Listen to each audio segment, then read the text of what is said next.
Καλώς ήρθατε σε μία ακόμα ενότητα του μαθήματος Γραμματισμός και Τεχνητή Νοημοσύνη.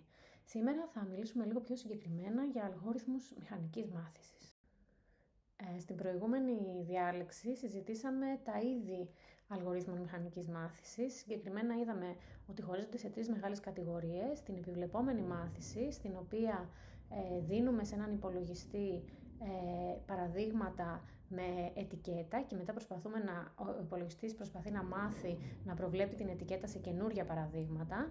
Τη μη επιβλεπόμενη μάθηση, στην οποία ο υπολογιστής προσπαθεί μόνος του να ανακαλύψει τις ετικέτες, να χωρίσει σε κατηγορίες τέλος πάντων τα παραδείγματα που του δίνουμε, και την ενισχυτική μάθηση, στην οποία ο υπολογιστής μαθαίνει μόνος του μια στρατηγική αλληλεπιδρώντας με ένα task, με μια δραστηριότητα που πρέπει να κάνει, μαθαίνει σιγά σιγά πώς και έχοντας μια ανταμοιβή, αν τα πάει καλά, μαθαίνει σιγά σιγά ποια στρατηγική πρέπει να ακολουθεί σε μια τέτοια δραστηριότητα.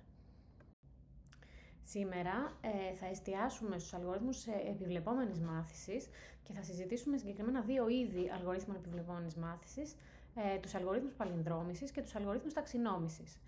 Είδαμε ότι ένας αλγόριθμος μηχανικής μάθησης έχει τρία στάδια. Το πρώτο στάδιο είναι χρειάζεται ένα σύνολο δεδομένων. Αυτό το σύνολο δεδομένων το έχουμε σαν είσοδο, το δίνουμε σαν είσοδο σε έναν αλγόριθμο μηχανικής μάθησης και περιμένουμε να μάθει πώς να μας κάνει μία πρόβλεψη. Ανάλογα με το τι πρόβλεψη θέλουμε να κάνει, οι αλγόριθμοι επιβλεπόμενης μάθησης χωρίζονται σε αλγορίθμους παλινδρόμησης ή αλγορίθμους ταξινόμησης. Πότε λοιπόν είναι κάτι παλινδρόμηση και πότε είναι ταξινόμηση? Για να καταλάβουμε λοιπόν πότε κάτι είναι ταξινόμηση και πότε είναι παλινδρόμηση, θα ξεκινήσουμε με ένα παράδειγμα. Ας πούμε πως εγώ λέγομαι Σοφία και είμαι η καλύτερη παραγωγός παγωτού στην πόλη. Έχω όμως ένα πρόβλημα. Κάποιες μέρες το παγωτό μου τελειώνει, δεν φτιάχνω αρκετό, οπότε αναγκάζομαι να διώχνω πελάτες, και κάποιες άλλες μέρες έχω πάρα πολύ, μου περισσεύει και αναγκάζομαι να το πετάξω. Το αποτέλεσμα είναι ότι δεν βγάζω αρκετά χρήματα, παρόλο που είμαι πάρα πολύ πετυχημένη ως προς το πόσους πελάτες έχω. Τι να κάνω λοιπόν? Το πρόβλημα λοιπόν που έχω εγώ εδώ είναι ένα πρόβλημα πρόβλεψης. Θα ήθελα να μπορώ να προβλέψω πόσα κιλά παγωτού θα πουλήσω. Αυτό που αποφάσισα να κάνω είναι να αρχίσω να σημειώνω πόσα κιλά παγωτού πουλάω κάθε μέρα.